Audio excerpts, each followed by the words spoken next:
I would like to call the Northern Lehigh School District Board School Board meeting to order. This meeting is being recorded. The recording will be posted on the Northern Lehigh School District Media YouTube channel. We'll move on to the Pledge of Allegiance. If everybody could please rise. Allegiance to the flag of the United States of America and to the republic for which it stands, one nation, under God, indivisible, with liberty and justice for all. Madam Secretary, roll call, please. Sure. Mr. Chrisman? Here. Mr. Disler? Here. Mr. Fedorcha? Here. Ms. Franz? Here. Ms. Heckman? Ms. Husak? Here. Mr. Kern? Here. Ms. Culp? Here. Mr. Green? We have a quorum. Thank you very much. I would like to now move into an athletic report. Mr. Geist, if you're ready. So if at this point, if the board members and any other guests this evening would like to head out into the lobby, Mr. Geis is going to honor and recognize our 2022 football team and coaching staff for their excellent season. So if at this point, if we could, all board members, but anyone else that would like to join us, please transition to the lobby.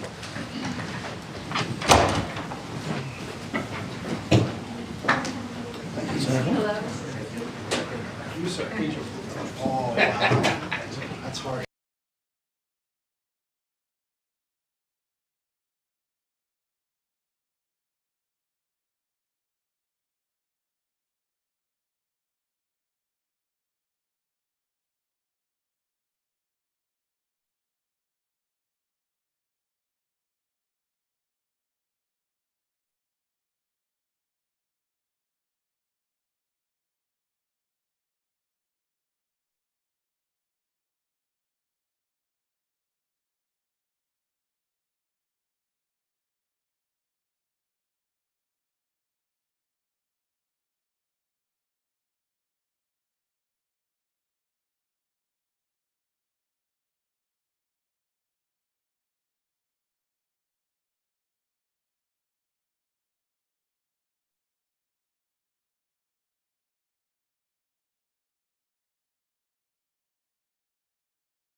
back here.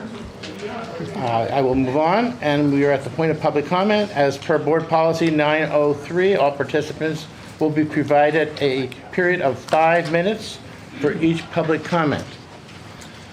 Public comment on the agenda will be recognized now, and public comment on the agenda that is not on the agenda will be recognized at the end of our meeting. Mr. Superintendent, is there anybody on the agenda? So Mr. Williams indicated that he may want to comment? Perhaps. Okay, so are you saying you would like to hold until the end of the meeting? Okay, thank you, Mr. Williams. And then our secondary librarian, Mrs. Crystal Tiedemann, has also indicated that she would like to comment. And I just saw Crystal. She's right there. Oh my goodness, she's literally standing right in front of me. Crystal, would you like to comment this evening? I think I'll just, after, yes. I'm just here to say thank you. So I'll say thank you after you know why I'm thanking you. Very good. Thank you. So there is no public comment at this time, Mr. Fedorcha. Okay, you had the minutes to review, and I will ask for a motion to approve the minutes of the school board meeting held on December 5th and also on the reorganization meeting of December 5th. Do I have a motion? So moved. Do I have a second? I'll second. Any questions, comments, or changes? All those in favor signify by saying aye. Aye. Those opposed? Motion carries.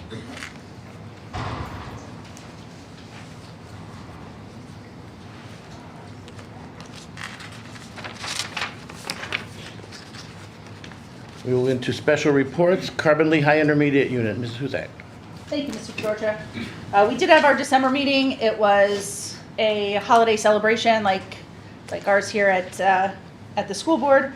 We had a fantastic dinner to start, and some of our students sang Christmas carols. Unfortunately, because of the pandemic, they're still doing some of that as a WebEx. They put a fantastic video together, so that's out on the website. Feel free to take a look at it. They did a fantastic job.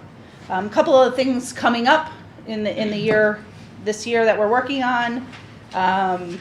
As a board, we'll be asked to approve a budget for the IU. That budget has not changed for what we've have done in the past. It's the general operating budget, so it's really just the function of the IU. There are some other things that we do pay by student if we use those services, which is a different budget, so just to be clear on that. But the budget that we will see for the general operating budget, no change to our school district coming, and we should see that on the board agenda for approval February, March coming up, so look for that. The other thing, we are still in search. We did receive notification that our executive director, Dr. Ibe, will be retiring at the end of August of 2023, so the executive team and some board members and some superintendents are beginning that executive director search, so more to come on that, but that's all I have this evening. Thank you very Thank much. Any questions? Moving on then to LCTI. We also had a dinner. Unfortunately, it was not as great as that. Since the COVID, our students don't prepare dinners for the board anymore, so we did order sandwiches and salads from the Red Tomato. Anyway, we also had our budget prepared. I believe I said that at the last meeting. It was presented to the school districts, the superintendent, and the business managers. And that is basically all we have for the meeting tonight. And we'll need a nomination for ideally you to be on the JOC again. Oh, okay. I'm seeing, I didn't realize that. I will now need a motion to reappoint me as the delegate to the LCTI board. Do I have a motion to do so? Here. Do I have a second? Second. Any questions? Comments? All those in favor signify by saying aye. Aye. Those opposed? Motion carries, and thank you very much, board. Thank you. Yeah, I missed that. I'm sorry. Legislative, we do not have, I believe, unless somebody else does. Mrs. Heckman is not here. Correct. And we'll then, and neither is Mr. Green, so I don't know if anybody has anything on the the community college. Okay, seeing none, We'll then move into the committee. You have committee reports and meetings for you. They were attached to your meeting minutes. And now we'll move on then to the student representatives report, Ms. Doherty and Ms. Ham. Hello everybody, I hope everyone had a nice holiday break. I'll start with some stuff that we did before the break. So Student Council on December 19th, we did our elementary aid day. So we do one in like the winter, we get to see Santa while he's at Peter's with everyone. And then we also do one in the spring. So for our winter one, we got to help out with the classes and spend time with the students. I really like it. I'm sad I only get to do one more because I'm a senior, but it's been a nice experience over the years to see them. Student Council also hosted some holiday festivities before winter break.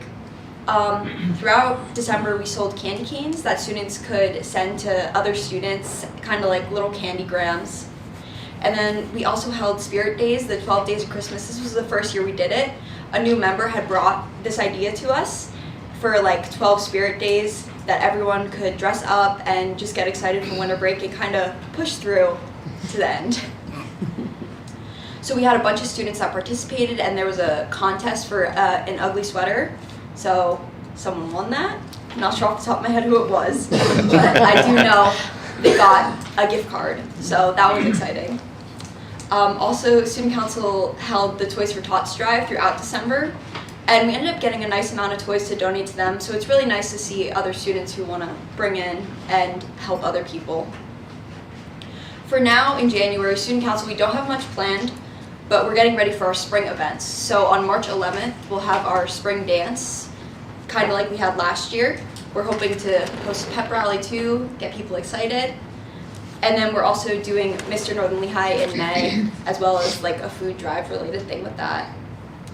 The high school students also had Q2 rewards on December 21st before break, and we got to do events like volleyball, cornhole, and Family Feud, which were all a big hit. I personally love to watch volleyball before break.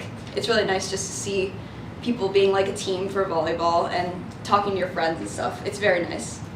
And then now Keystone's just finished up, so that's a nice 2-hour delay schedule that we had from January 4th until today. But tomorrow we'll go back to normal schedule. And then the first semester will end on January 23rd with finals on Friday the 20th and Monday the 23rd. And on these days we'll run on an early dismissal schedule, and then the second semester begins on January 24th. That's all I have. I'll give it to Victoria now. Hello everyone. So tonight I have kind of like a variety of little bits of information, and start off, the class of 2023 is looking for juniors and seniors to help like join the prom committees to help set up like decorations or creating tickets and selling tickets, and we're hoping that a lot of people join and help, because the more the merrier, and prom will be better for this year. And we also have some LCTI news, and on January 25th, the Skills USA competition will be held at Allentown Fairgrounds from 10 to 3. And we're not sure who's going yet, but good luck to anyone from Northern Lehigh who's going. And now we're going to go talk about sports, which we were going to state all the football stuff, but obviously informed to everyone already. So I'll just talk about our winter season. And right now, we have basketball season and wrestling, and as of Thursday, the record for the boys basketball team is 0 to 10, and the overall for the girls basketball team is 6 to 4, and for the wrestling team it's 0 to 6. And some important dates to keep up in mind is the girls basketball senior night, which is January 19th, and the wrestling senior night on January 25th, and the boys basketball senior night on February 23rd. That's all I have tonight. Thank you. Thank you, Victoria. Thank you. Thank you both. Moving on to the solicitor's report. I do. I just wanted to bring the board's attention to a recent Court of Common Pleas of Lehigh County decision involving the most recent amendments to the Sunshine Law. There were two lawsuits filed by a board member of this entity alleging Sunshine Law violations in 2021. The first complaint alleged the violation of the Sunshine Law because the collective bargaining agreement was added to the board agenda that evening. It was not put on the agenda at least 24 hours in advance based upon the new amendments. and the plaintiff had argued that the business arising within 24 hours exception didn't apply because it was dealing with a contract which was not de minimis in nature. The collective bargaining agreement brings a pretty high price tag, as we all know. The district argued that there is a section of the Sunshine Law that allows board members to add anything to the agenda, provided they follow the procedure the night of the meeting. And the court agreed with the district. The second lawsuit involved the next meeting in November, at which the board voted to cure the Sunshine Law violation. So if you don't follow the Sunshine Law, if you cure it and vote in public or discuss something in public that maybe had been inadvertently discussed in an executive session, it in essence cures any violation. So the board that evening in November voted to ratify and confirm the approval of the collective bargaining agreement. Then some board members who had originally voted felt they should have abstained because there were some relatives that may have been benefiting from the collective bargaining agreement. So they did a motion to reconsider the vote. There was no public comment permitted on the motion to reconsider the vote, although public comment was permitted on the original vote that evening. And that was the second alleged violation, that public comment should have been permitted on the motion to reconsider the vote. The court didn't have to reach that issue. The lawsuit was withdrawn after we received the December decision. So just FYI, that was the first decision that came down locally on the Sunshine Law, that particular amendment. So they came down in the district's favor. So. Any questions, board? Okay, thank you. Moving on then to our business matters report. At your board seat is our single audit from our fiscal year ending June 30th, 2022. There were no significant findings within that audit. There was one control deficiency listed, and it has to do with a negative check balance at the end of the month. So we tend to pay checks at the end of the month, and then we keep all of our money in our savings account to earn more interest, and then we swipe money over into our general fund account when we write checks.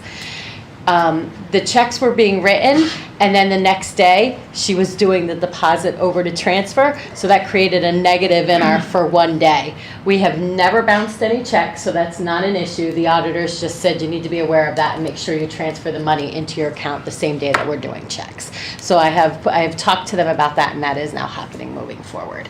And the next thing on there is the post-issuance compliance. So we have municipal bonds. So every year we are required to report on the Emma board on the website that we have municipal bonds. We have to put up our budget, our AFR, our financial statement, and also other data information like our highest taxpayers in the district, 10 highest taxpayers, student enrollment, just general information about the school district. That has to be up by December 27th of every year, and then I have to report to the board if that has been done. That has been done, and it did meet the timeline of December 27th again this year. And the last thing is the Act 1 resolution is on the board agenda for approval this evening. That is setting our threshold that the most we could raise taxes to is 5.5% increase. We are not even talking or recommending that at this point in time, but this just allows us that we do not have to do an early budget. It just says we are never going to raise taxes over the limit that we're allowed to raise it to. So that is on the board agenda for approval this evening, just to set our timeline that we don't need to have a budget approved until May. And that is all. If anybody has any questions. Any questions? Seeing none, we'll move on to our Assistant Superintendent's report. Dr. Stoker. Thank you, Mr. Fedorcha. January is School Board Appreciation Month. On behalf of the stakeholders in the Northern Lehigh School District, I'd like to take this opportunity to thank all of our board members for their dedication to our district. We recognize and appreciate the time and effort you put into governance of our school district every day. We also acknowledge that the past few years have been difficult and unique, and appreciate your continued leadership and support in navigating education during these times.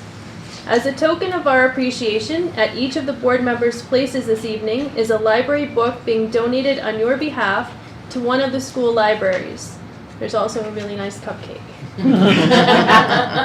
So thank you again, and Mrs. Tiedemann would like to speak on behalf of our librarians this evening as well. So thank you on behalf of the district library staff. All of those books will be processed by our library assistants here in the district. I will be photographing some of that and documenting it and posting it on social media so that you can see the process of what happens to these books after you have gifted them to us, and I think you all have your names inside there already.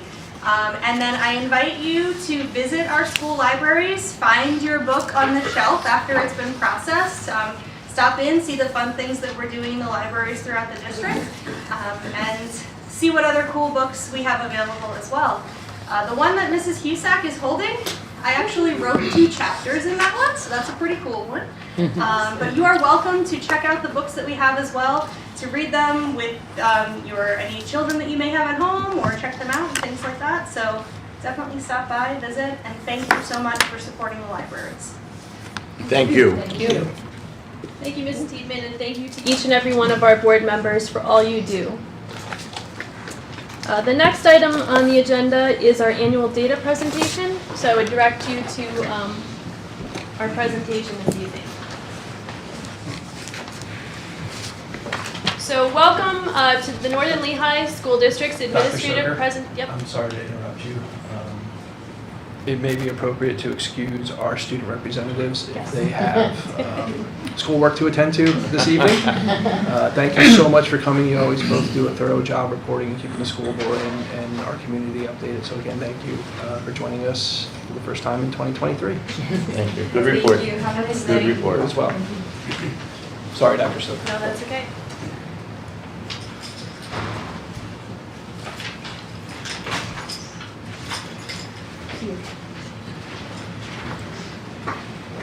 Okay.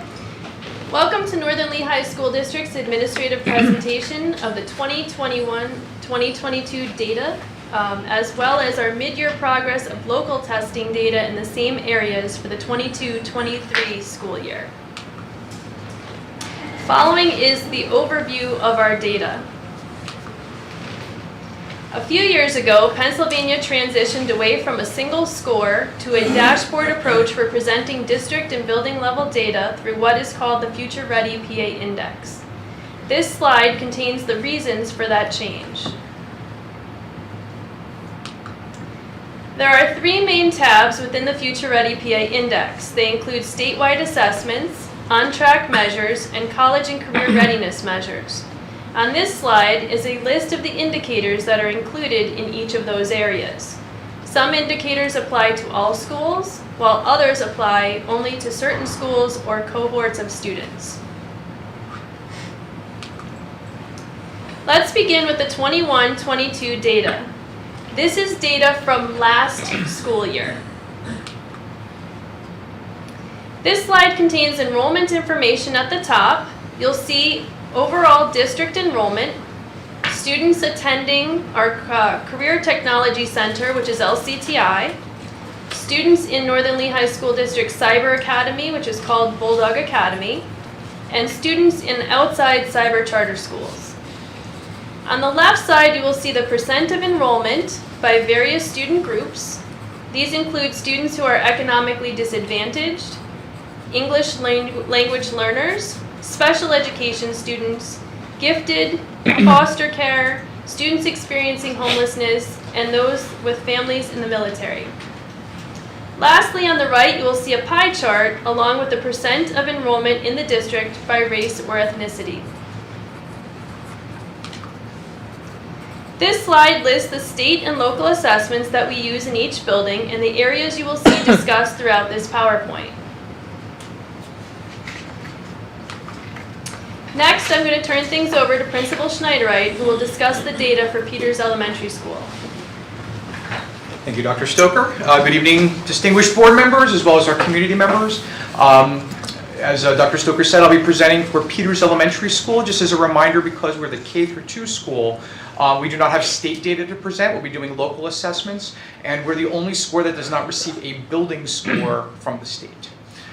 So first, I have an attendance slide. Very simply, the attendance rate was presented to us as 89.9%.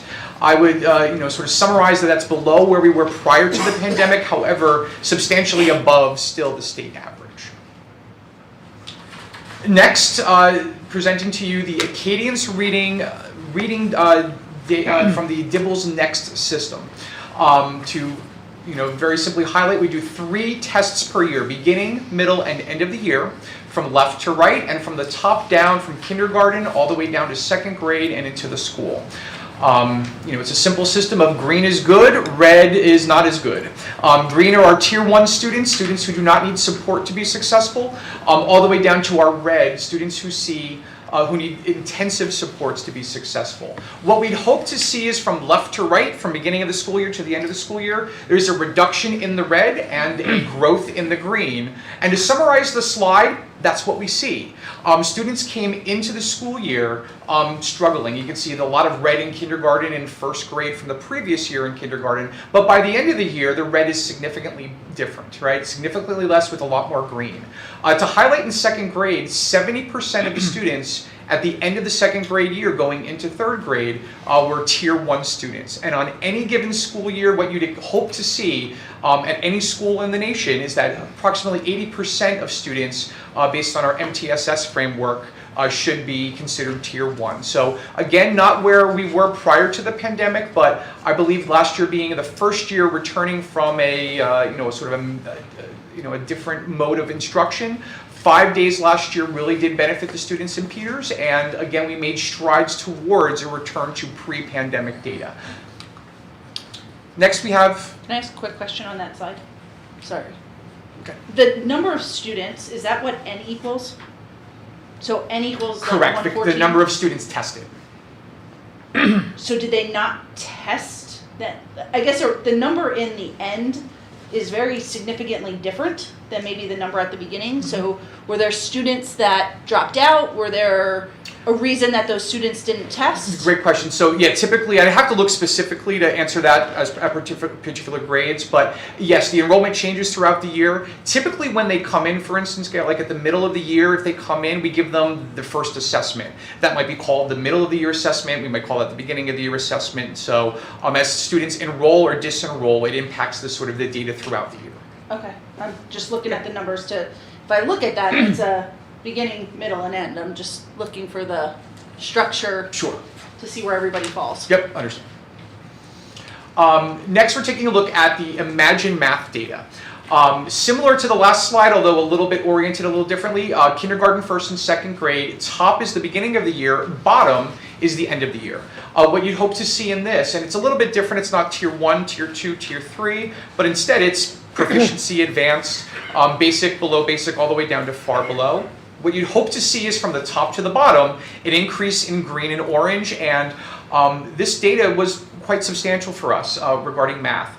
For instance, by the end of the school year, students considered proficient or advanced in kindergarten were 65.7%, in 1st grade 87.7%, and in 2nd grade 88.6%, in 2nd grade with 8.8% being advanced. This is just so the board is aware, this is the first year we're using Imagine Math as for this data point. If you recall, Easy CBM Math was our previous platform that no longer exists, so we have to do something new. So this is what we're looking at, and it's our first year of data. We're proud of this and we're excited about it, but it's going to take a few years to understand the context of the data to understand how it relates to something like PSSAs once the students get to 3rd grade. Next, presenting on our PASS data. This assessment was given at all grade levels one time last school year. You can see there are 9 categories focused on the student's perception of the school, as well as the student's perception of themselves as a learner within the school. To make you aware, the numbers underneath, 34.6, etc., are not percentages, rather percentiles. So what you're looking really is for green. Rated on questions such as feelings about school. Green is representative of high satisfaction, and at all levels, the students responded that they felt high satisfaction regarding all categories. And finally, the plan. What's the plan at Peters? Well, obviously, we're well underway in the plan. There's a number of things up there for you to engage in, but to highlight two big ones. Number one, we underwent a schedule change this year. Not a significant. We didn't reorganize the entire schedule. However, I was able to find 15 minutes of instructional time at the beginning of the day, which allowed for us a lot more flexibility. The challenge is of flexibility at the elementary school level are significant within the schedule. By doing this, we're able to return to pre-pandemic strategies for reading intervention, which means right now kindergartners, first and second graders are all receiving direct reading intervention from reading specialists. Also, we now have a WIN period, a what I need period built into each grade level. And finally, one of my goals since I've been principal at Peters has been to adapt where math occurs in first grade. Traditionally, since before I was principal, math was occurring at the very end of the school day, 2:10 to 2:50 for 40 to sometimes you could squeeze 45 minutes out. We were able to, with the flexibility in the schedule, move that earlier and extend the time for first grade math, which has been a very popular move and we hope will show in our data this year. Also to highlight, if the board recalls, earlier in the year we approved the SHINE program. It's it came through a grant, so it costs it's not coming out of anybody's budget. It's not out of our budget money. Instead, it's a program that's, again, fully grant funded that has been substantial. Right now, Mrs. Siesco, a new kindergarten teacher at Peters, and the head SHINE teacher, as well as Mrs. Blocker, who is a paraprofessional within the district, work 4 days per week with 18 students. 4 days a week, they receive extra homework help, they work on foundational skills, and they eat dinner together every day and are transported home. If you recall, the end product will be at both Peters and Slatington a fully furnished makerspace room, which I believe will be very impactful for us because we can use that during the school day as well as after school.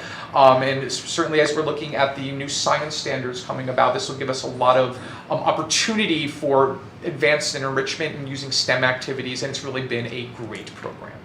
I'm going to pass the baton over now to Mr. Briner at Slatington Elementary School.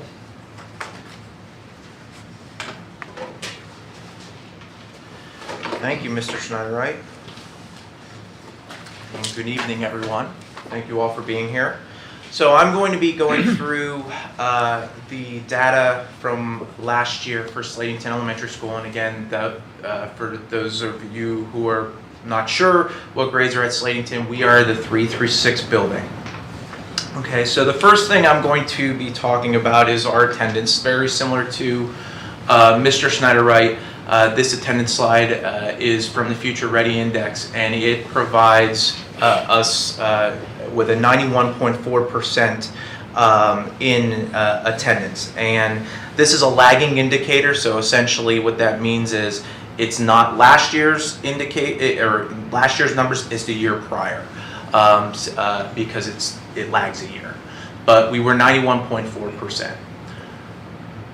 Our next slide is our Future Ready Index for achievement. So on this slide, you're going to see a lot happening.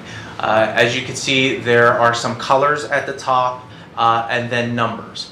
Essentially what this is, the three different charts are ELA, math, and science. ELA on the right, math in the middle, science on the right. The colors it means something, so there's a color code that goes with them. If the color is blue, it means that we are meeting or exceeding our statewide goal. If the color is green, it means that we're meeting or exceeding the interim target. If it's red, it means that we're not meeting the statewide goal or interim target. And if it's gray, it means that it's insufficient data or it's not applicable for this piece. Okay, so this is for our achievement. And in grades 3 through 6 for ELA, our achievement percentage, meaning our students that are scoring proficient or advanced throughout the entire building, so this is a composite score, was 50.9%. This was a slight increase from 2021, which was 50.3%. In the middle is math, and again, this is a composite for grades 3 through 6 again, so the entire building takes this exam, and we were 33.9% proficient, which was an increase from the 2020-2021 school year, which was 26.4% proficient. On the right is the science. In science, this is only talking about grade 4. Okay, so the PSSA is only given to students in 4th grade in our grade span. And so our students in 4th grade were 76.2% proficient, which was an increase from 71.3% the year prior. As a result of those percentages, we are in the red, meaning we're not meeting the statewide goal or interim target in math and ELA in achievement, and we are meeting the interim target in science, being in the green. The next slide is talking about advanced, and this is just focusing, kind of honing in on just our students that are advanced, not advanced and proficient, but just advanced. And so you'll see at the top it is in gray. It's because it's not that the color code is not really applicable for this particular measure. So what you'll see in ELA, we were in 21-20, or 22, we were 11.1% advanced, which was up from the year prior at 6.1%. In math, we were 10.3%, which was up from 5.3% the year prior. And in science, we were 43.6% advanced, which was up from 24.8% the year prior. Diving a little deeper into the achievement levels, this particular chart and the next few slides go into ELA, math, and science in the specific grade level. So this is disaggregated by grade level and also broken down by advanced, proficient, basic, and below basic. So the four kind of markers. So as you can see, in 3rd grade, we were overall 42.7% proficient, 4th grade 48.5%, 5th grade 52.7%, and in 6th grade 61.9%. 61.9 is in green because we were higher in 6th grade than the state average of 56.1. We were very close in 5th grade to that state average with 52.7. Moving to math, you can see that we were 32.1% proficient in 3rd grade, 37.4 in 4th, 34.5 in 5th, and 33.3% proficient in 6th. And again, that 33.3% proficient is higher than the state average. And I'd like to highlight the 5th grade as well, very close to the state average. One other thing I forgot to mention is also on this slide, you can see some overall data and some historical data at the bottom. And then and moving on to science in achievement, again, as a reminder, this is only in 4th grade in our grade span. 4th grade was 77.0% proficient, which is higher than the state average. Mr. Brenner. Yes. What do you attribute the higher science scores compared to the others? Anything specific? So I would say in science, our standards that we are going after in 4th grade, are certainly a smaller set of standards than in ELA math.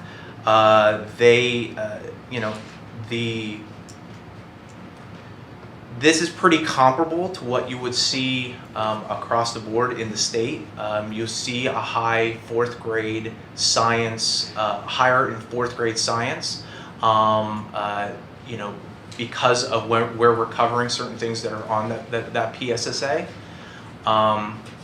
I didn't know if the STEM teaching that everyone's doing or the makerspace art And, I think that's certainly a piece of it. and, you know, the kids are more attracted to it. That's what my question is. Are there different I think that's certainly a piece of it. I think that we do a lot of STEM oriented hands-on learning in science in the younger grades, and that type of teaching also attributes to higher scores and higher understanding in the percentage that you would see in 4th grade. Is science a Excuse full me, year? can I just interrupt for 1 second? These are all great questions. Can I ask everyone just to hold their questions until the end, because we do have some explanations and some of the new data that may answer some of those questions. If not, we'll definitely go back and respond to those questions at the end. So if you can just write them down, we'll go back and respond to those at the end. I apologize for not saying that up front. Okay. So moving forward, we are going to move on to growth. So this is a different look at the data. This is not achievement data, this is growth data. So this particular growth data in the Future Ready Index talks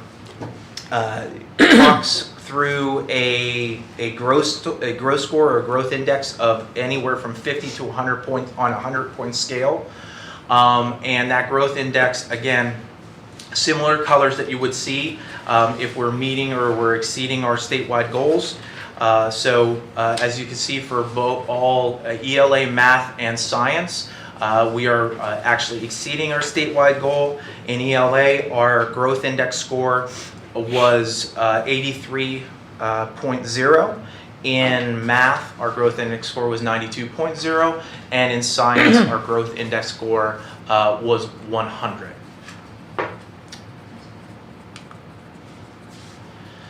Now we're going to switch a little bit, switch gears here and start talking a little bit about PBOS, okay, and the Pennsylvania value-added systems. So on this slide, there are 2 different pieces of data. At the top, you'll see the value-added going across the top. That value-added score is reported in 2 ways. It's reported yearly, and it's also reported in a 3-year average. What you can see is the 3-year average is in white right now because there is no 3-year average that is being reported in the state because there was an absence of a year. Okay, so that average could not be taken from the 3-year average. But the yearly average is being provided in a color. And these colors are slightly different than before. Dark blue means that there's significant evidence that the school is exceeding the growth standard. Light blue means that there's moderate evidence that the school is exceeding the growth standard. Green means that there's evidence that the school met the growth standard. Yellow means that there's moderate evidence that the school did not meet the growth standard. Red means that there's significant evidence that the school did not meet the growth standard. And as I said before, if there's no color, if it's white, it just means that that is not available. Okay, so going across the top there where it says value added, what you can see is that in 4th grade, and I'll just highlight 4th grade for right now, one of the things, this is only reported in 4th, 5th, and 6th grade because 3rd grade doesn't have enough data points to develop this average.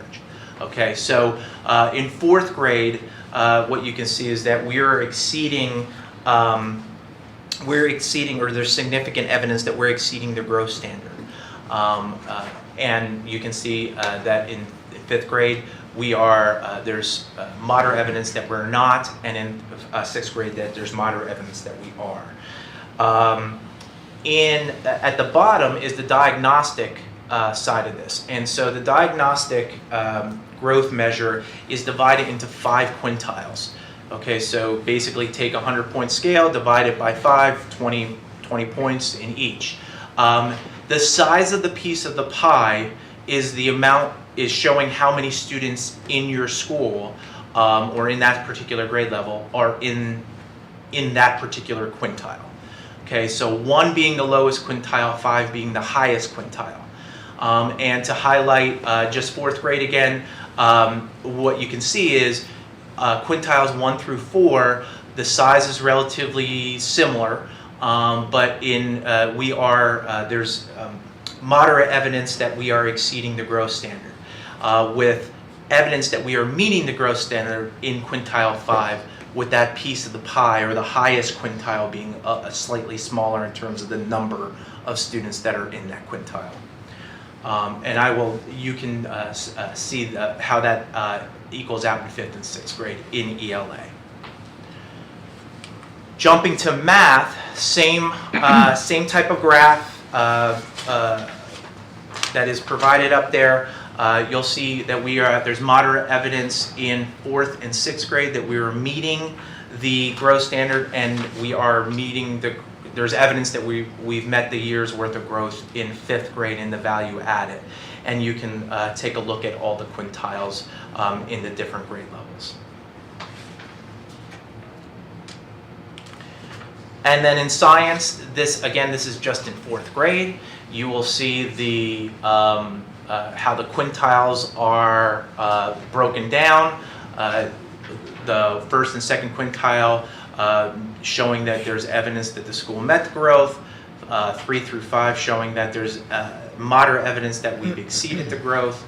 And overall, the building, there's significant evidence in the value added standard. Moving on to college and career readiness. So college and career readiness, this is the first time that the benchmark, that we start reporting the benchmarks. And we report this in 5th grade, and we report that have our students met the 6 pieces of evidence that we say that they're meeting to meet these standards in the college and career readiness. This is mandated through Chapter 4 regulations and is in accordance with our district comp plan, and as well as Chapter 339 guidance plans. And what you can see is 99.1% of our 5th grade students last year met this standard, that they have those 6 pieces of evidence. And so, as Mr. Schneiderite said, Peters does not have a building score. We do have a building score. We're the first building that does in the district. And that building score is basically comprised of available data when there's assessment data, growth data, attendance rate data, and graduation rate data, which we don't have. But a building score is comprised, and our building score for last year, coming off of the pandemic, was 78.1. The 2 previous years, you will see that there was no building score across the state provided, and our building score prior to the pandemic is on the left side of that chart. So we were pretty happy with that building score coming out of the pandemic, and the growth that we're seeing there. Moving on to past data, as Mr. Schneiderite explained, this was taken one time last year. This past data is related to our school climate in the 9 factors at the top of the chart. And the chart, essentially, if you're seeing green, it means that there's a high level of satisfaction. If there's, even if it's yellow, you're still seeing a moderate level of satisfaction. It's not until you get into that orange or red colors that are some problem areas. So overall at Slatington, we're seeing some positive numbers here and positive color across the board, which is what we like to see. So the focus at Slatington, there's a lot to focus on. Right now in ELA and math, our focus is similar from the standpoint of process. Our process has been analyzing the assessment anchors coming from the PSSA, breaking those assessment anchors down and identifying the areas that we have the biggest need in and focusing on those areas. In ELA, certainly one of our biggest area of need is working on our TDA and the writing aspect. In math, working on the open-ended written problems. That's been a big focus for us. So we are continually working through our curriculum and how we're instructing things, working on how to differentiate better to the needs of our students, using data from our data meetings on a monthly basis to guide our strategic thinking, as well as our MTSS process in providing interventions and supports for students in tier, not only at the tier 1 in the differentiation side of things, but the tier 2 and tier 3 as well. In science, there's a big shift.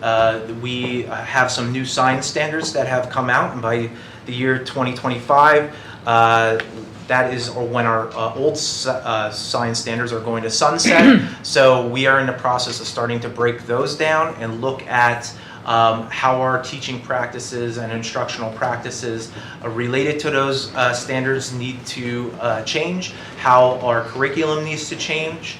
This is a process that we're just starting in the district as well as at Slatington, but that's really the big focus right now with science. With family engagement, we're holding our monthly meetings as we have been.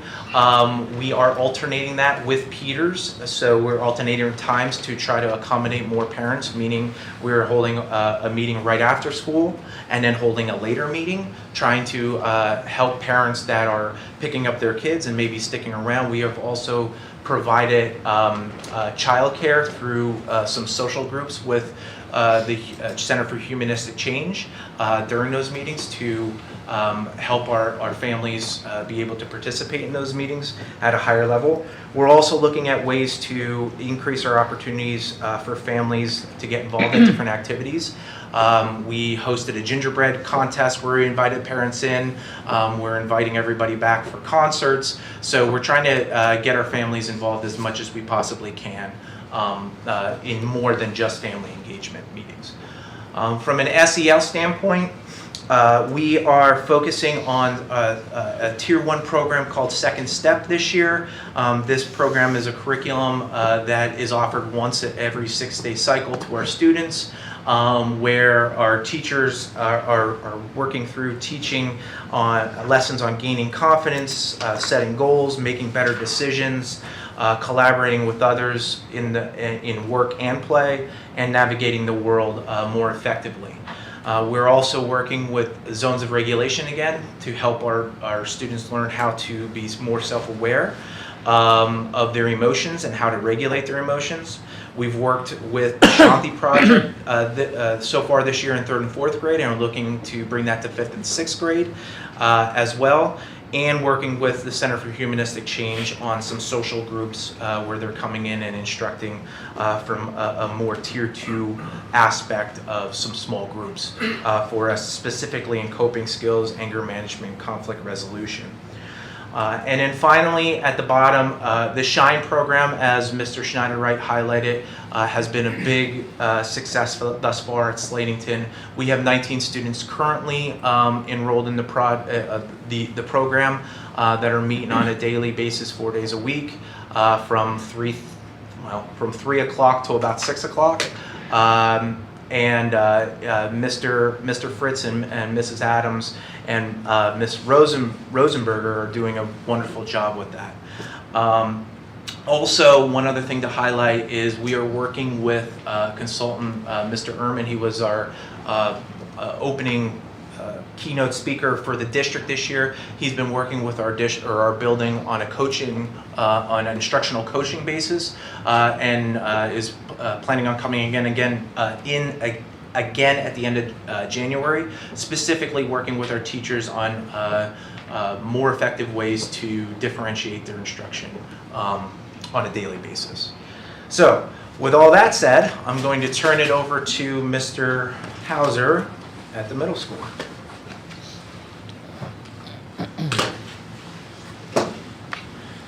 Thank you, Mr. Briner. Also, Mr. Briner, thank you for explaining what all of the charts mean. Sometimes deciphering educational statistics charts can be a language in and of itself. So I appreciate Mr. Briner doing that hard work. It's my privilege to speak on behalf of the middle school this evening. Presently under our Inspire program, we are labeling ourselves Bulldogs Determined, and I think you'll see as we go through this, we are determined to meet the needs of our students in all things, and you'll see that as we go through our information here. The first slide, like the last two principles, is our attendance data. The middle school's regular attendance rate stands at approximately 93%, which is more than 10 points above the state average, and is just a point shy of that statewide performance standard, which is very good. The middle school continues to follow all district policy requirements and also those requirements under Pennsylvania law that pertain to truancy and also truancy prevention response.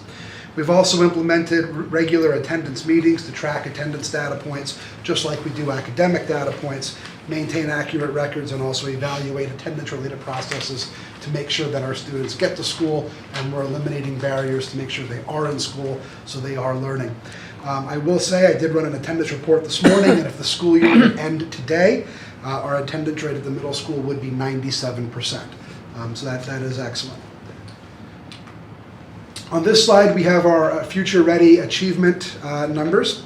The ELA and Math PSSA assessments are given in both 7th and 8th grade. The Science PSSA is given only in 8th grade. In ELA, about 46.5% of students were proficient or advanced, which is about 7 points shy of the statewide average. The statewide interim goal was about 58%, hence the red rating that we had for this designation. I will say that we did show improvement in some of our subgroups. For example, most notably, our economically disadvantaged students in ELA showed some improvement of about 12%, and also 4% for students with special needs. In mathematics, we had 12% of students who were proficient or advanced, which is approximately 23% lower than the statewide average. This discrepancy was especially significant in last year's 8th grade class. Additionally, each of our subgroupings did show some slight decreases, somewhere between 0.5% and about 5%. In science, 32.5% of students were proficient or advanced, which is approximately 22% lower than the statewide average. Gains were reported with students with disabilities when it came to science scores, but the exact number I can't report. There just wasn't enough data other to show some general positive trends in that group. In the 21-22 school year, the middle school evaluated several local assessment tools because of the anticipated post-pandemic drop in achievement scores. We were not satisfied with the tools we presently had based on faculty input, so we began the evaluation process to find a tool that worked for us. From the onset of this year, the middle school has fully implemented IXL into ELA and mathematics courses. We conduct benchmark assessments at the start of each marking period, and we hold data-based meetings with each team with an emphasis on reteaching focus areas. Twice per week in our flex period, students work on differentiated skill assignments on IXL in both ELA and math, and these lessons are tailored to the specific needs and specific levels of individual students. Northern Lehigh presently, the middle school level, does not have a science assessment tool beyond what we see in classroom activities. However, we are investigating that, and key needs are being addressed as we document our curriculum work under the supervision of Mr. Pine, and we work to implement the next generation science standards in coming years. The next slide represents our achievement. This is for students who have scored advanced. In ELA, 12.5% of students were advanced. This is less than 3 points shy of the statewide average, and that is consistent with pre-pandemic levels. In math, 1.3 of students were advanced, and that is a 13.3% difference from the statewide average. In science, 7.5% of our students were advanced. That is about 16% lower than the statewide average.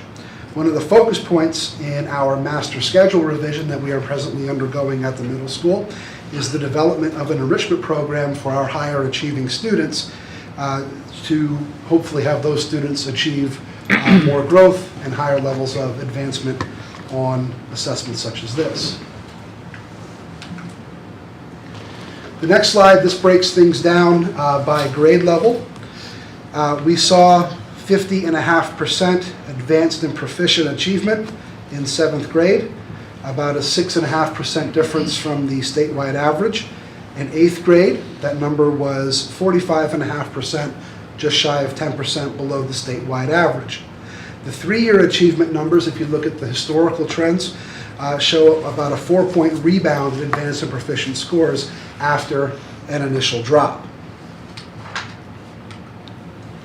This is a similar chart for mathematics.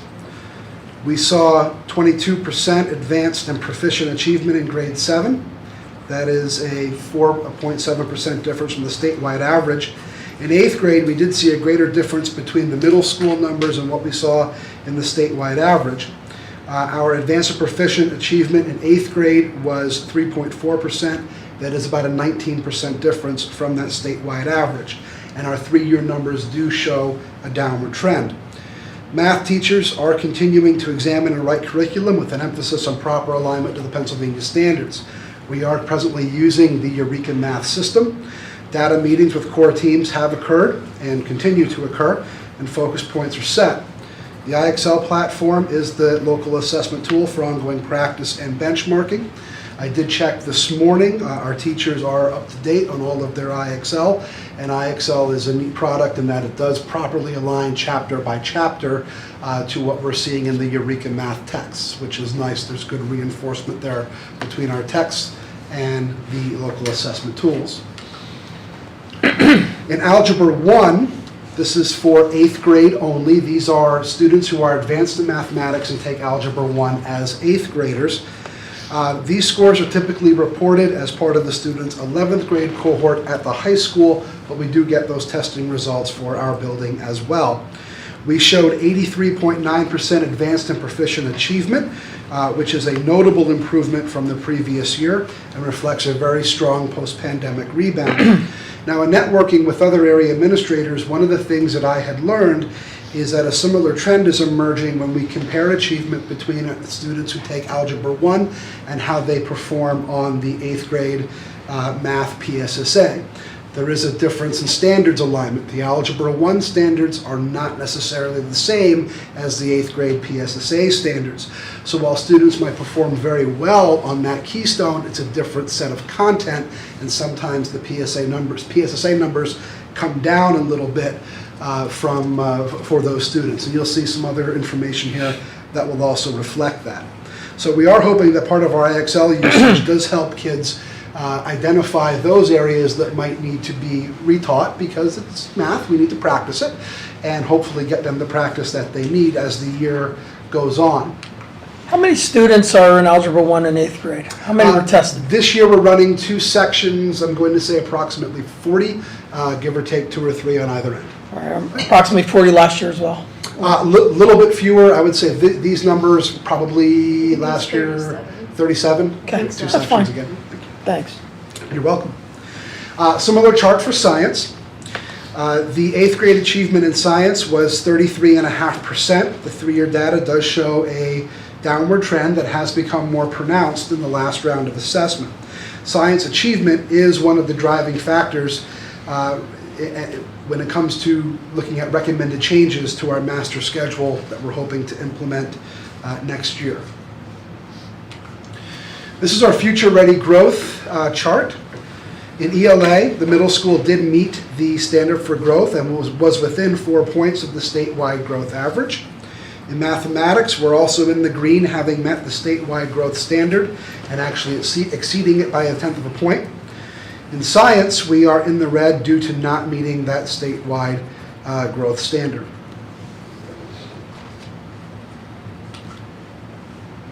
This will get into our PVOS numbers.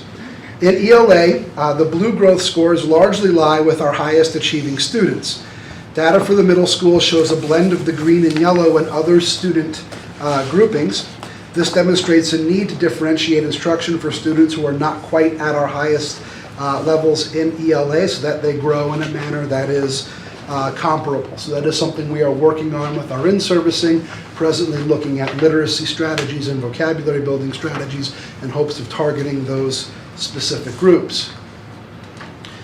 These are the PVOS numbers for growth in mathematics.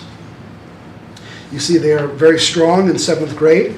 We met or exceeded growth standards in all levels. Of note, the middle school exceeded growth standards at the lower levels of math due to the quality of math supports in place for those students. In 8th grade, a decline in the growth measure at the higher levels of math is noticed, and that may directly reflect that discrepancy between the Algebra 1 standards and the 8th grade PSSA math standards that I mentioned previously.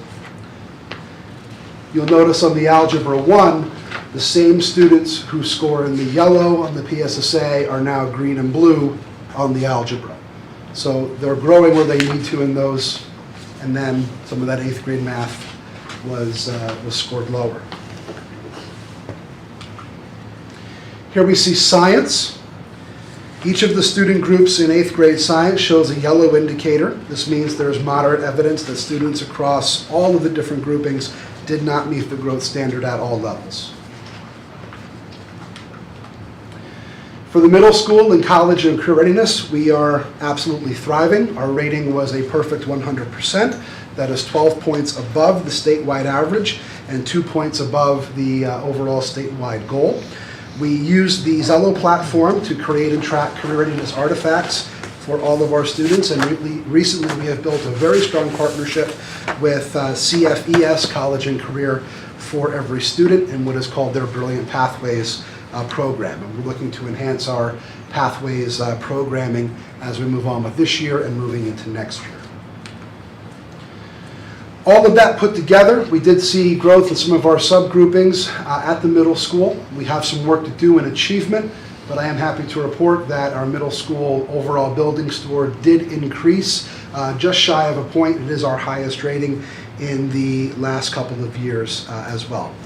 We exceeded some growth standards, career readiness is at 100%, and our attendance is well above the statewide average. Our past data is all in the green, which is very good. However, while everything is all in the green, the faculty recognizes there are areas for growth and improvement, specifically in the ratings for overall feelings about school and how students self-reported on work ethic. Several question-specific data points revealed two interesting trends at the middle school. One is that our female students tend to score significantly lower than their male peers, and that is across the board in multiple areas. And number two, students are not necessarily seeing the relevancy of classroom activity content with real world or what comes next for them at the high school. They're kind of thinking what happens in middle school classrooms is just for here, and there's not relevance outside of the classroom. So we are designing activities to fill those gaps and change those perspectives. For example, in November, the middle school held our very first Young Women's Leadership Seminar that was in partnership with several local businesses and agencies to bring leadership activities and academic advice to our female students. And that was a very, very good event. And finally, the focus at the middle school, IXL implementation in both ELA, also with good quality response to that data. We are looking in our new schedule to build in remediation and enrichment periods specifically to address these concerns. In science, we are researching and evaluating local assessments to plan for needed interventions and also enrichment strategies. Family engagement, we do monthly coffee and conversations. Our next one is this coming Tuesday at 6:30, coffee and donuts on me. Hope to see you there, middle school auditorium. And we have a litany of topics that are discussed there. I tell parents this is our grassroots, come in at the entry level and help us build programs at these, and they've been excellent. I've gotten a lot of good ideas from there. And in the area of SEL, using that past survey to drive the offerings that we have and also inform program planning. Not on this list is the middle school master schedule, which I'm assuming I will be presenting on in the very near future. And I will say about that process, we are taking great strides to build a middle school schedule that focuses on need and is not merely organizing time into neat little chunks. We are building it to address certain student needs at our building and putting minutes where they matter. So at this point, I will turn things over to Mr. Ruszewski for the high school.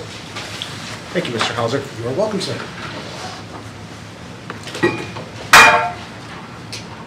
Okay, I am both honored and blessed to be giving this presentation today. We have an amazing high school, something special. I can tell you that I took a deep dive into the data at the high school, and we'll see what's next. We kept the same format with the previous three buildings, but one of the things that stuck out to me was achievement. We have a core group of students, about 45 to 55% of those students that are strong, and we're building off that. and then you'll see growth. The grow aspect at the high school is something special, and I think some of the interventions that are in place are working. We have data teams, and my assistant principal, Mr. Stroll, is leading a great data team, and we're using diagnostic tools to move forward. And last but not least, without getting into redundancy, grade 10 and grade 11 are when most of the Keystone assessments are being administered. And make no mistake that COVID did have an effect with data, as we probably saw within some of the other buildings as well. So let's get started. All right, attendance. Like we discussed earlier, saw a similar type format. Think about this. During the 2020-2021 school year, right in the midst of COVID, this is when this attendance measure was taken. And we had 89%, 89.1% to be precise, of our students coming to school. And that was during that pandemic year, those dark days when we were on a schedule where I believe we were like A through L on Mondays and Tuesdays, and then M through Z on Thursdays and Fridays, and having that COVID day on Wednesdays. That's what our attendance was on that given year. And like I said, it's a lagging type data point that's 2 years behind. Now let's jump forward to 21-22. As you can see, where I said at the top of the presentation, achievement. With our achievement, we have a core group of about 45 to 52% that are scoring at the advanced and proficient level. So you see reds across the board. Our ELA data, which is typically English or literature, 51% proficient, 54% across the state, and the target was 81%. With math, there's that 45% group. 35 was the state average, and 35.7, and 71 for the target that we were hoping for, and that was established before COVID, of course. And with regards to science, we're red again, 47.7% for the high school, and 54% for the state average, and 83 was what the target was. But like I said, there's hope. Our teachers, our staff, are growing our students as we move forward. One of the things I want to also point out, back in 2020, the spring of 2020, we didn't do PSSAs, we didn't do Keystone exams. So there's something called a non-numeric proficient score that was banked for our students. So that's something to consider as we do this presentation. Okay. Moving along, we're going to dive into literature, Keystone literature achievement. And as you can see, 49.7% of our students, like I said, that 45 to 52%, that core group scored at that advanced or proficient level. And like I said, we had that bank score where we're building towards 11th grade for that cohort. So you could bank those scores. So like we were talking about Mr. Hauser's middle school, you have 8th graders that may have a proficient or advanced score. That locks that student in, but then the student can retest and retest to get that proficient number. Now with the graduation pathways, that's for another day, we can graduate in different ways, but our students are not compelled to retest over and over again. I want to point out something too under historical, IS, that means insufficient information. So, that's just something, if you see that during the presentation, that's what it means. But like I said, we have that core group of 49%, 50% that are doing some great work in terms of achievement. We're back again to Algebra Keystone. We're at 19.7%, and when you look at the graduation cohort, it bounces back up to 45.5% that met that proficient mark. Okay? And we're working on some things, and we talked a little bit about that at the last curriculum council meeting with regards to interventions going forward. And we'll talk more about that as we progress. Biology. 36.1% for advanced proficient, and that cohort is hitting that 47.7% mark. All right, here we go. Now we're transitioning into raw data, okay? We're red with our first measure, which is the English language, but then we come in strong with mathematics and science. In terms of the red, 63% was the growth, or I should say, the growth for the high school in the area of English or literature, and 76 was the target. So we're below where we need to be there. In math, 97% was our growth. That's great. When you look at the growth data, although we're low, we're getting our students and we're teaching students, and they're performing on those areas. We'll talk about those quintiles in just a minute or two. And then look at the growth data again in science, 98%. 74% was the state average, so we blew that away. And in terms of the target, it was 70%. So our high school, like I said, is doing a great job with growing our students and moving them forward. All right, back to the quintiles that we learned about from my previous principles, okay? Number 5 represents the high group. Like I said, it's that top 20% we learned a little about earlier.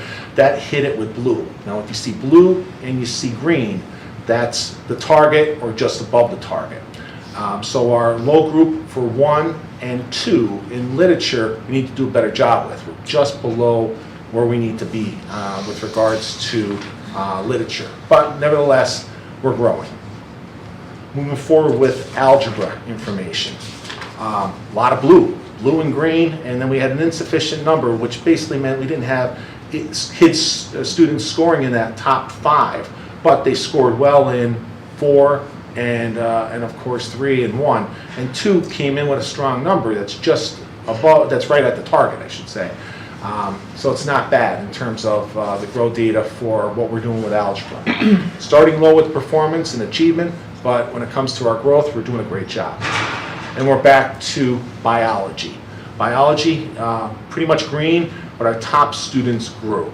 So this is good data for us. And like I said, our high school is doing a great job with regards to taking our students and moving them forward. College and career. Mr. Hauser talked a little bit about Zello, but college and career for every student is something that's a strong program here at Northern Lehigh. It's outstanding what's going on right now in terms of college and career types of activities. I believe Mr. Hauser's building had 100. We came in with 99.1, which I'm very proud of. And that's well above the state average and, a pointer, a little more than 1% above the state performance. One of the things that when I met with the administrators we talked about and they wanted me to bring up is dual enrollment. In addition to college and career, we have right now currently in a research class for semester 1, 34 students that are taking research for dual enrollment in our high school and 13 students taking calculus for semester 1.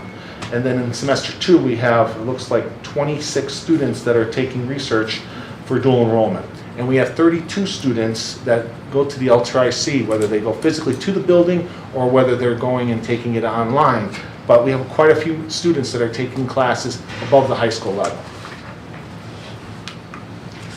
Okay, more information on this is, I wanted to point out when we're looking at college and career, we also have to factor in LCTI. And LCTI is administering measures like the NOCTI, which you'll see on that chart on the right-hand side. Our school had a 44.9% for industry-based learning, and the state average was 28 and 30.7. We couldn't have done it without the LCTI and the good things that they're doing. And back to the chart on the left-hand side, students meeting that improvement target for that cohort. 90% of our students, 4% above, 3 to 4% above, but we're just below the statewide target. And I can tell you right now, we met Mrs. Tiedelman a little bit earlier. She thanked you for the books. Her and my guidance counselor, Mrs. Hoffert, meet with a group of students, about 40 or 50 of them, once a month to talk about college and career options. So it's part of that program, and we're looking to do some trips to colleges and local industries just to make it real for our students. So it's good stuff happening at the high school. Back in 2019, 2020, we all know it was March 13th, 2020. That's when we had that shutdown. So no PSSAs, no Keystones were administered in 2019. That's why I have nothing there. And then again, nothing in 2020, 2021. But we're back here in 21, 22 with a solid score. Why do we have a solid score? Because we took students and grew them. We took them, they were maybe lower with the proficient or advanced area, and we grew them. But what's interesting is the pre-pandemic numbers. This high school was moving in the right direction. 79.2 in 16-17, 82.8 is fantastic in 17-18, and then not a bad showing for 18-19. But then we had those pandemic COVID years that did have an effect on our high school. AP results. Now what's interesting right now is this. I don't know if you saw this, but I put I'll get to that in just a minute. But one of the things Dr. Stoker wanted me to talk about is this has been a growing area for our students. That 3 number, keep in mind, 5 is the very best number you can get. 4 is a very strong score. 3 is passing. And 2, you just come up a little bit short. Okay? We were averaging in the 2s for all of our AP scores. So one of the things Dr. Stoker wanted me to celebrate was look at that 3 average for biology and 3.14. That's high, right? All right. Language composition 3.2 and 3.11 for literature. So we did well. And like I said, U.S. history, we have some work to do there. But European history came out with a strong 3.2. So that was an area that Dr. Stoker wanted me to certainly impress upon. One of the things that I asked from my guidance counselor, what are we running in terms of AP? We have literature and composition as an AP class that's running. Language and composition is another AP class. Calculus AB, U.S. history, and European history. Those are all the ones that are running this year. And we have 47 students that are enrolled in AP courses, and some of them are taking more than just one test. All right, SAT. This was a big test, certainly for myself growing up and some of my predecessors, but you know what's interesting? Take a look at the number in 2021. 14 students took the SAT. And then you look below in 2022, 29 students took the SAT. And my nephew, who was going to college, he asked me, I'm an administrator, he said, hey, John, what do you think about me taking the SATs? And one of the things I said is, I don't think you need to take it. The colleges are not looking for this. There was no benefit to the student. There was almost a reason not to. You can only hurt you, not necessarily help you. Now, I know another student who had a perfect score on his SAT scores and did fantastic and is heading to an Ivy League. So there is relevance to it.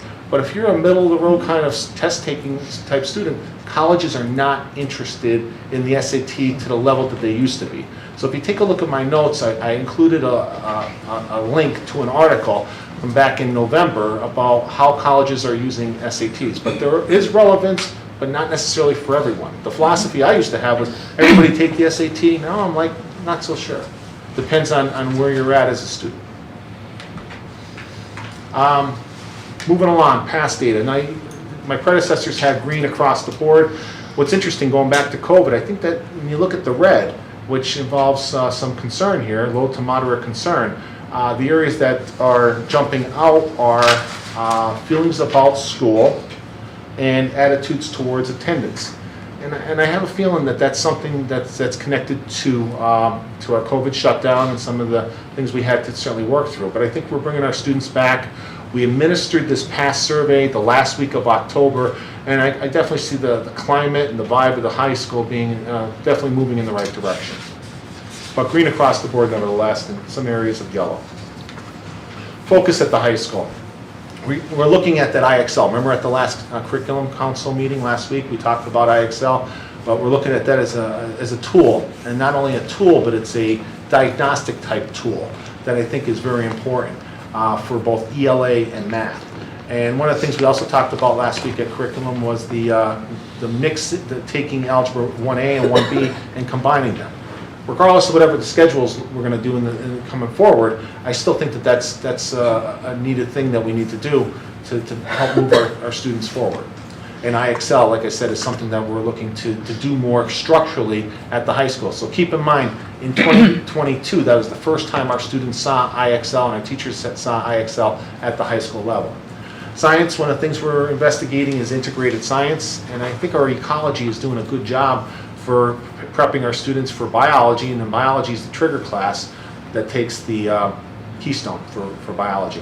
Family engagement, I know we're looking at, one of the things I've been doing is using the phone call system, Blackboard, and doing updates. I try to do that once a week. And the other thing, I joined Mr. Hauser's Coffee and Convo. And Mr. Hauser, I think I'm paying for coffee this week. So, absolutely. Yeah, I'm on the hook for coffee and the donuts. PBIS, one of the things that's happening at the high school, and I'm trying to find a good remedy, and I think I got something, is we need to think about we have a good idea who's having problems with behavior. We have a good idea who's having a problem with attendance. We have a really good idea what's going on with academics. But what about all those students? There's about 300 plus students that are doing everything correct. They're coming to class on time. They're dressing appropriately. They're passing their courses. They're respectful with one another. I need to find a way to get them credit for their good behavior. You know, I think this generation needs that just to certainly, you know, move things forward. So one of the things that has been tricky is trying to figure out how do you recognize that great student that's just doing everything correctly. And that's some of the things I'm working on right now with my staff. Past surveys, we're going to continue to look at that as well as far as SEL. And like I said a little bit earlier, our college and career for all students is a great program. It's only growing. We're investigating scheduling beyond block scheduling, such as a return to traditional scheduling. And that's where we're at the high school. Historically underperforming populations. Thank you.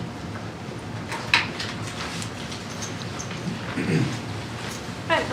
Historically underperforming populations include students who are economically disadvantaged, English language or multi-language learners as they're now known, and those that receive special education services through an individualized education plan or IEP.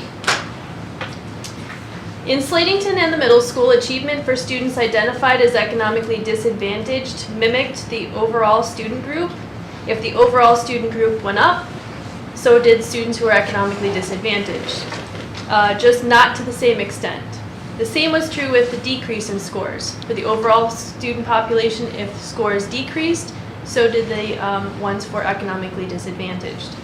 At the high school, results were a little bit different. In literature, the economically disadvantaged students stayed the same, whereas the overall student group improved. In Algebra 1, the economically disadvantaged improved, whereas the overall student group decreased. And then in biology, both the economically disadvantaged and the overall student group grew, but the economically disadvantaged group was just at a lesser rate than the overall group. Our multilingual learners population continues to double each year. Approximately 3 years ago, we had somewhere around 15 students that were in our ELDP. Last year, that grew to over 30. This year, we're nearing 60 with a student who just enrolled last week and another one who called today. So we continue to grow on a daily basis. For the students in here, we do not have an end count in each of the buildings, despite how large our numbers are getting. We don't meet the end count for any building in particular. So we don't have data to show for our state testing for that population. So we turn to the WIDA or Access for ELS assessment. These are given each year to students in the English Language Development Program. You can see scores for all students, K through 12 to the left, and on the right where those ranges go from 1, which is entering, up to 6, which is reaching. It's important to know, though, that a score of 1 or 2 may just mean that the student is a newcomer. It doesn't mean that they're not performing well, they just might not be proficient in the English language yet. They're just learning to read, write, speak, and understand. These scores are more meaningful on an individual basis, so that's something that we look at for each of our students. And actually today was the first day of administering the WIDAs for the 22-23 school year.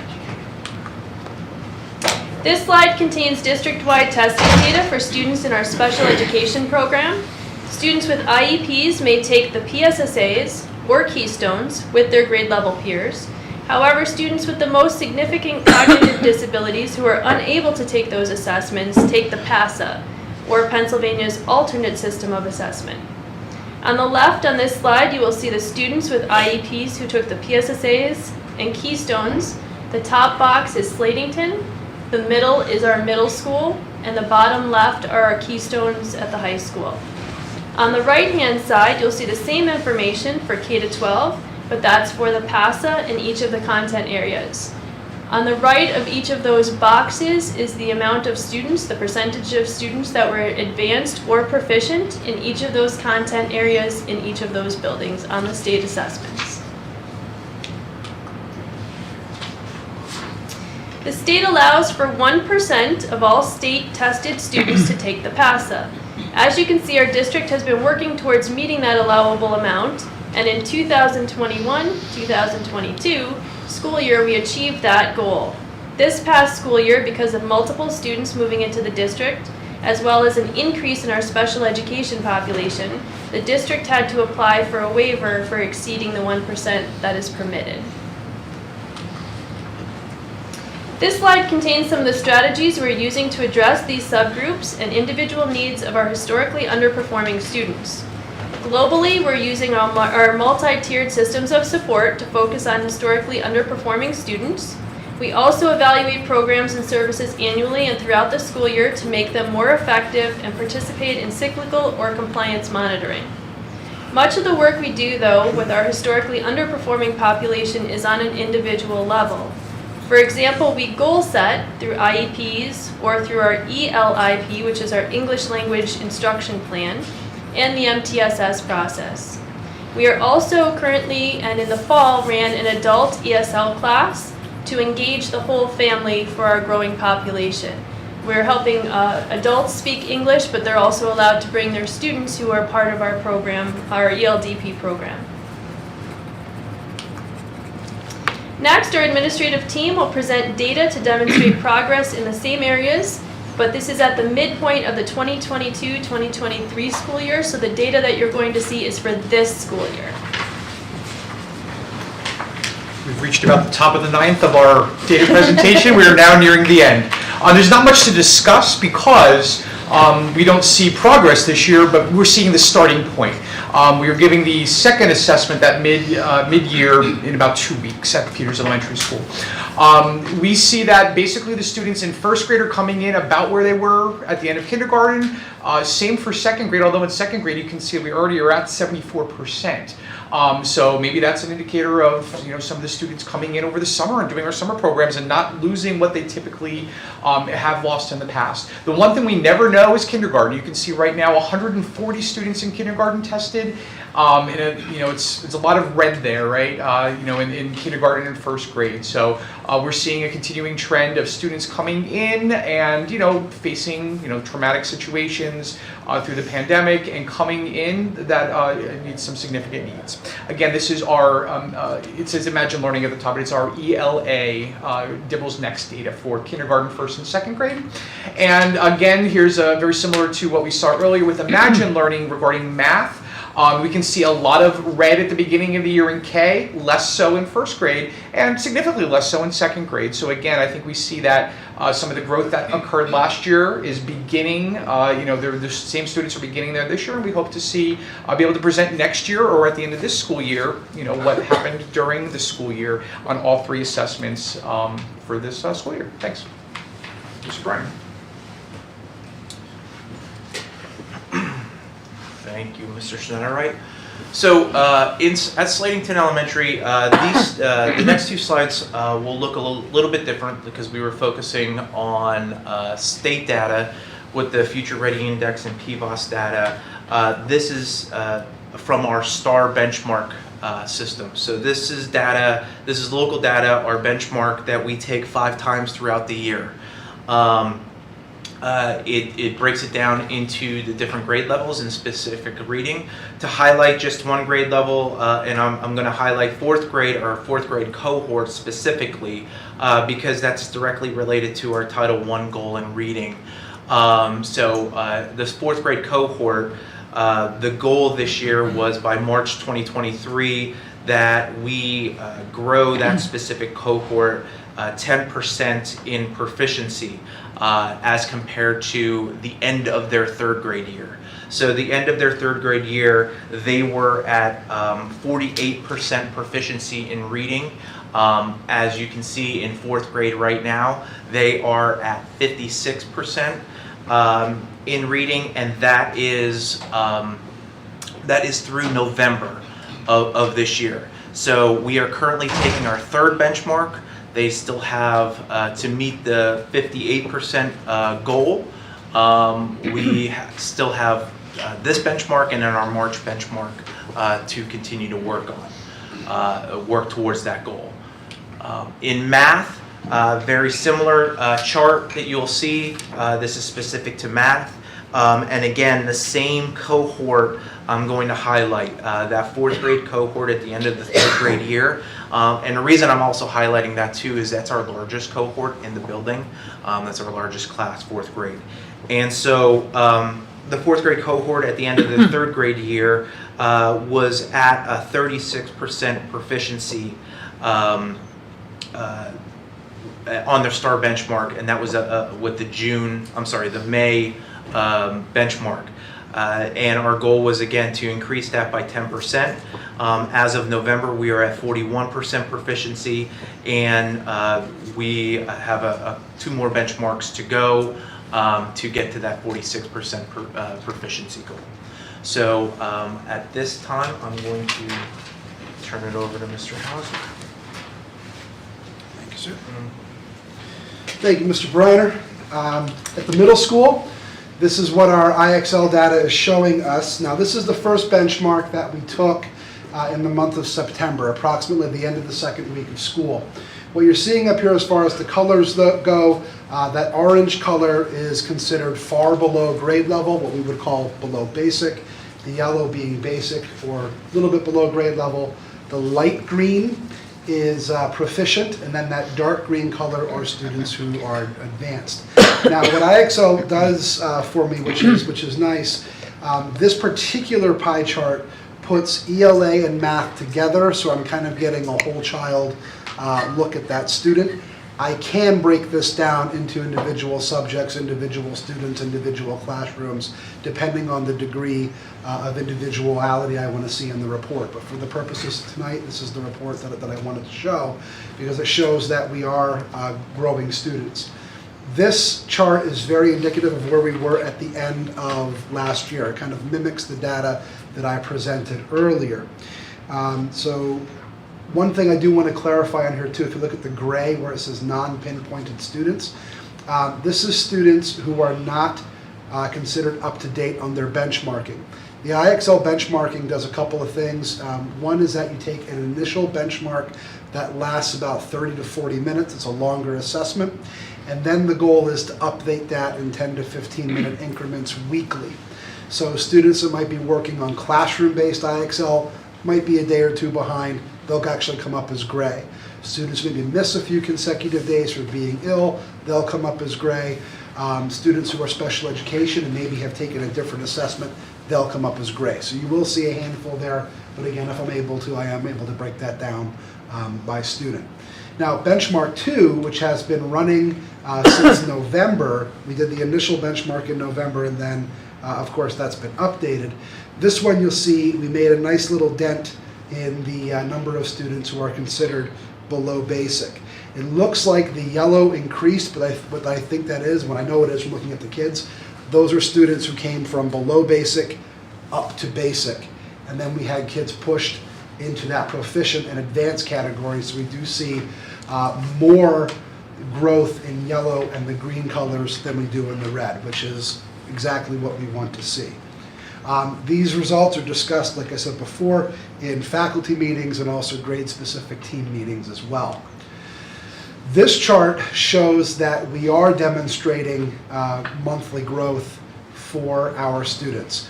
Now, if you look at this, what the left-hand column, where we have numbers in the hundreds, what that means is this is the current average level where every 100 represents a grade level. So for example, someone testing, if I look at the bottom number at a 769, that means they're on par with the student who has completed approximately 7th grade and 2/3 of that year, okay?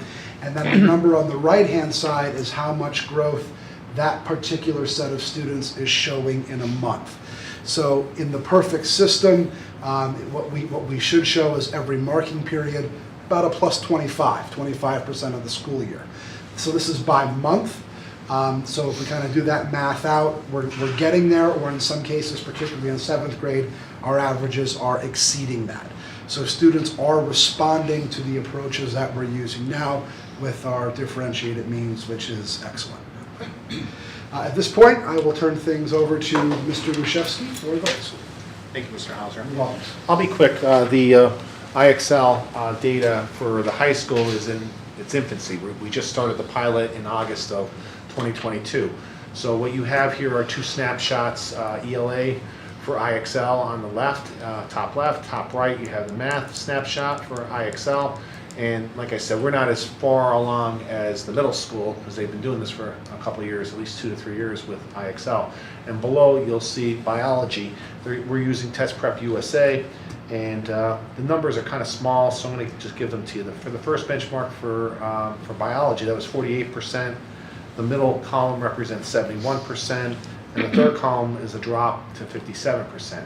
I have to say, we're at the school, we're not really happy with the Test Prep USA. We're looking for something better going forward. But I definitely see the kinds of reports that you saw from the middle school coming our way with the second semester.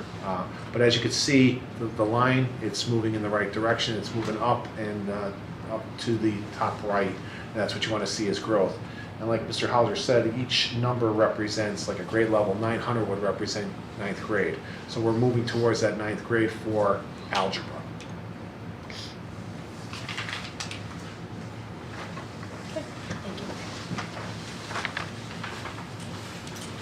Okay, this slide contains the past data for the entire district for the first administration in October of 2022. This year we'll be administering the past data K through 12 twice. We'll be doing it in October, which has already happened, and then around March for the second administration. Students in K to 2 take a shortened assessment. That's why you'll see numbers 5 through 9 are grayed out. In the original data that we presented in 21-22, there were numbers there for second grade, but what the PASS company has found is that the abridged version works just as well as the longer version does for second grade. So they've actually transitioned, so K through 2 is an abridged version. I think it's about 15 minutes or so, whereas it's expected to take about that long. You can see that most areas are green, which is very good. It means that there's high satisfaction with school, self-perception, preparedness, attitudes, things of that nature that are designated at the top. The areas in which you see yellow are moderate satisfaction. The areas in which you see orange or amber are low moderate satisfaction. Those are the areas in which we are focusing our school-wide positive behavior intervention supports in each building, programs that we have with our community partners, and then getting students outside resources that they need for potential social, emotional, mental health issues. This slide contains some additional sites that you can visit for additional information on the data discussed in this presentation. We did send out the PowerPoint slides and some notes as what we were speaking earlier. So they are attached to the agenda. So if you have detailed information that you want to go back and look at, that is available to the public. I'll also make some updates and post this on our webpage tomorrow. So that will be up there as well.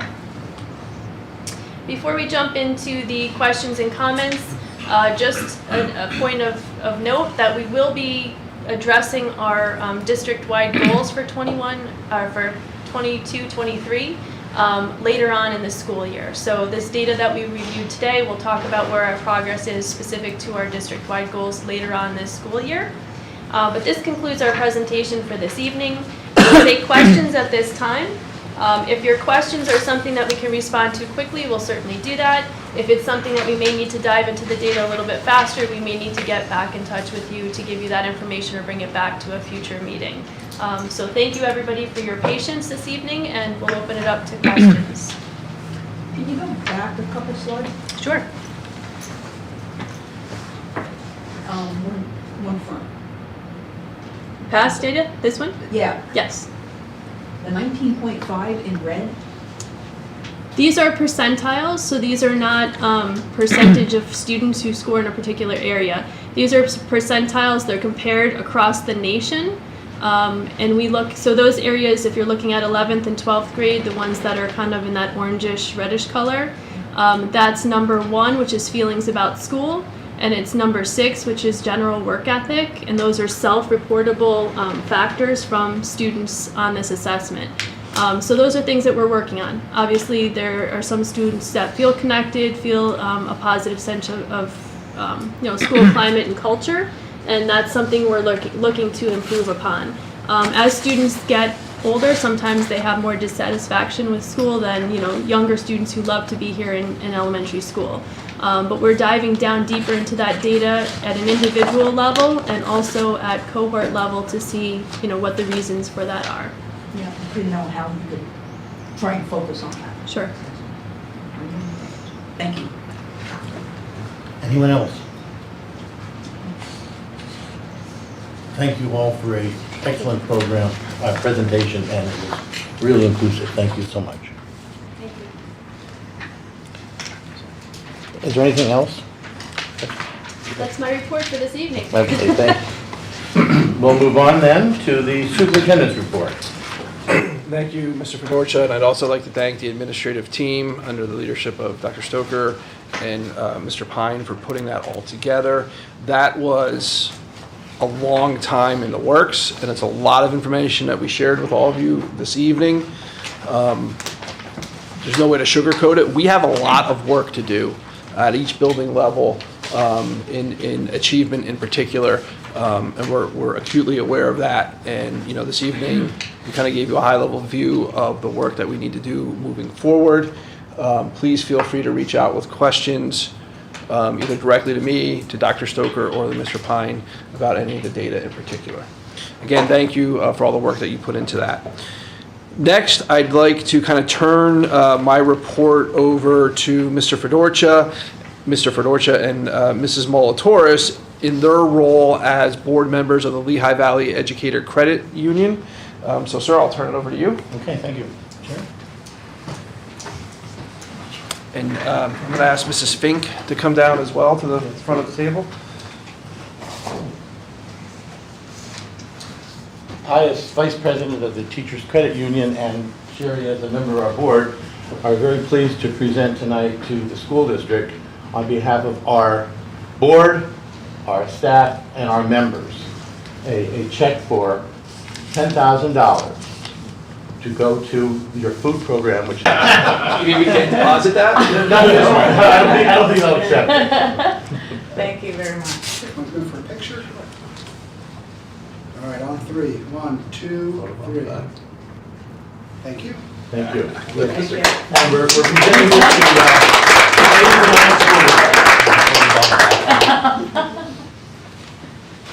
thank you.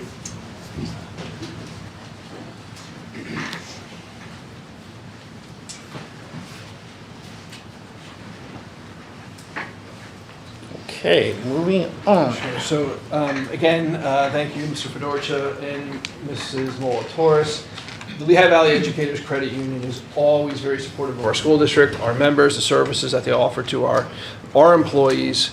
But what they did this evening, they really went above and beyond. That's $10,000, which will go to our school pantry to support students and families that may be struggling with meal security. So again, thank you, and please share our gratitude with the rest of the board of the credit union. Our pleasure. Thank you. Thank you. As a general reminder, I would like to remind all school board members, administrators, and our school solicitor, Attorney Roddick, that please complete and return the ethics form, which all of you either received tonight or you will receive in your employee mailbox tomorrow. And that concludes my report for this evening, sir. Any questions for our superintendent? Seeing none, there was an executive session held this evening for personnel items. And now we will get into the agenda. I will begin with personnel, and I will accept a motion to approve the personnel items A through E. So moved. Do I have a second? Second. It's been moved and second. Any questions? All those in favor signify by saying aye. Aye. Those opposed? Motion carries. Next item is policy. I will accept a motion to approve the policy item A. So moved. Do I have a second? I'll second. Any questions or comments?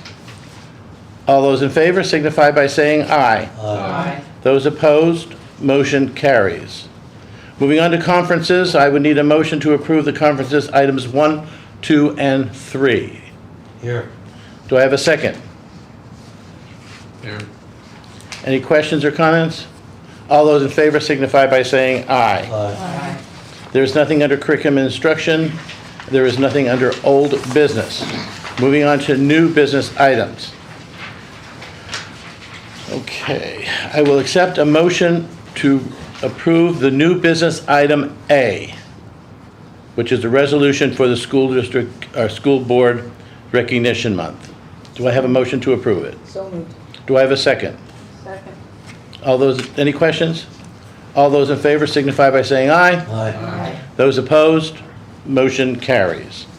I will now accept a motion to approve the early retirement incentive plan for 22-23. Do I have a motion to do so? So moved. Do I have a second? Second. It's been moved and second. All those in favor signify by saying aye. Hearing none, all those in favor, not in favor, please signify by saying aye. Aye. Motion has been defeated. Moving on to financial, I will accept a motion to accept items A through J, removing letter D. Do I have a motion to approve those? So moved. Do I have a second? I'll second. Any questions on any of that? All those in favor signify by saying aye. Aye. Those opposed, motion carries. There is nothing under the legal. Is there any correspondence, Madam Secretary? There is none. Okay, thank you very much. Recognition of guests. I believe our guest left. Yes, Mr. Williams left. Okay. I don't know if there's any other. Is there anyone else who would like to address the board for any reasons? It is that time that we'll accept anybody's comments or questions. Seeing none, I will now look to a motion to adjourn. Here. Do I have a second? All those in favor signify by saying aye. Aye. Those opposed, we are adjourned. Thank you very much. See you next month.